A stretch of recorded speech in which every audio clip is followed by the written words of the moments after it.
Há páginas da história tão escuras que revelam o lado mais frio da mente humana em seu pior momento.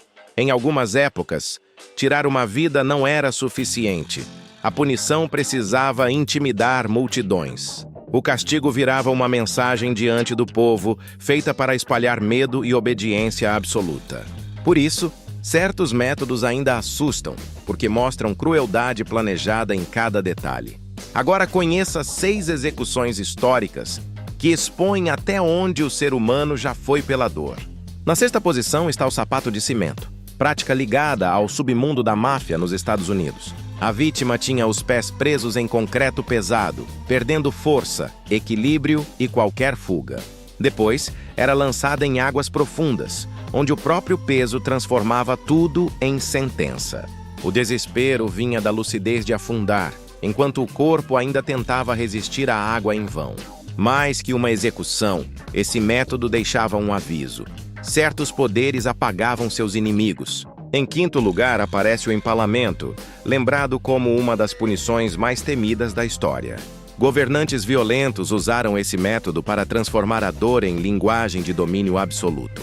O condenado era atravessado por uma estaca, enfrentando uma morte lenta, exposta e cruel demais. A finalidade não era apenas matar, era fazer da agonia um recado para todos que assistiam.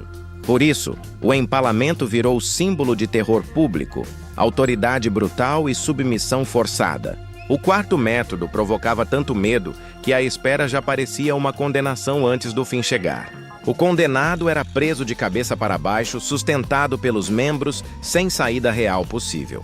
Nessa posição, a consciência podia durar mais, aumentando a percepção de cada instante de dor. Então, a serra era usada lentamente, convertendo a execução em uma tortura calculada e pública. A intenção era atrasar a morte, para que a dor ocupasse cada segundo antes do desfecho final. Era uma punição criada para transformar o corpo em cena pública e espalhar pavor coletivo. O 3º castigo é o escafismo, associado ao abandono, à exposição e à degradação lenta. O condenado era forçado a ingerir leite e mel, provocando reações que agravavam o tormento. Depois, recebia mel sobre o corpo e ficava preso ao ar livre, vulnerável aos insetos ao redor. Com o tempo surgiam sujeira, infecções, fraqueza e uma dor que avançava sem pressa alguma. Atribuído ao Império Sassânida, esse método mostra uma lógica assustadora de punição planejada. Em 2º lugar, vem uma prática atribuída a Madagascar, marcada por água em temperatura extrema. A vítima era presa pelos pés e mergulhada pouco a pouco em água fervente, sem alívio algum. Antes da morte, havia uma sequência de dor intensa, contínua e quase impossível de imaginar. O que mais perturba é a frieza do processo, como se o sofrimento fosse parte inevitável da pena. No 1º lugar está o enforcamento composto, uma execução formada por etapas brutais e sucessivas. Tudo começava com o enforcamento, prática presente em certos períodos da Idade Média Europeia. Mas nesse caso, a morte não encerrava a punição. Ela apenas iniciava outra violência pública. O corpo podia ser arrastado pelas ruas por cavalos, diante de uma multidão reunida para assistir.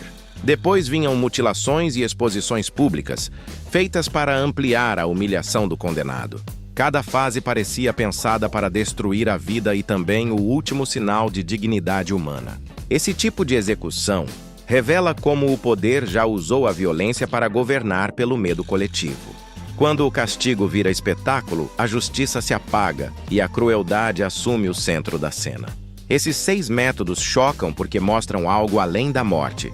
Mostram intenção humana deliberada. Nada disso nasceu por acaso. Foram escolhas desenhadas para provocar dor, medo e submissão. Talvez seja por isso que essas histórias continuem tão difíceis de encarar até hoje em silêncio. Elas revelam que a maldade, quando recebe poder, pode virar ritual, costume e ameaça pública.